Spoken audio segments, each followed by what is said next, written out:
This isn't Joseph Gottdenker's first trip to Poland.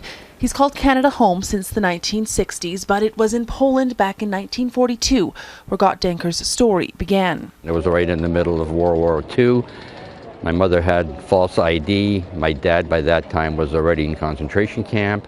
Gottdenker likely would not have survived had it not been for the heroism of a young Catholic couple who, risking death, agreed to take a Jewish baby in as their own.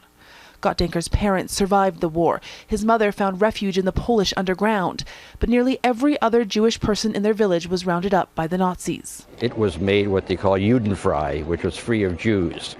So at that time, they either went to the aircraft factory that was nearby, to the forest and executed, or to Auschwitz.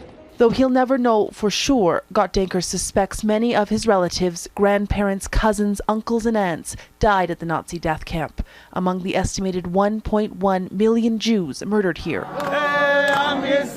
75 years later, the number of survivors are dwindling, but those who are able to have returned to Poland once again.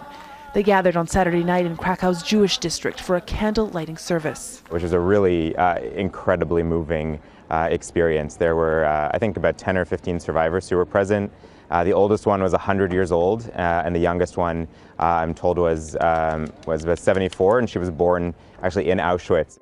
13 Canadians will be among the group of survivors taking part in a somber ceremony planned for Monday, which will also be attended by Canada's Governor General. Some of them they're coming back for the first time in 75 years.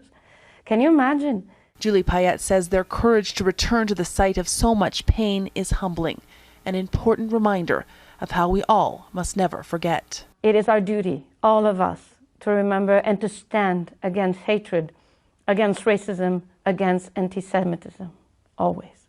Heather, Yourex-West, Global News.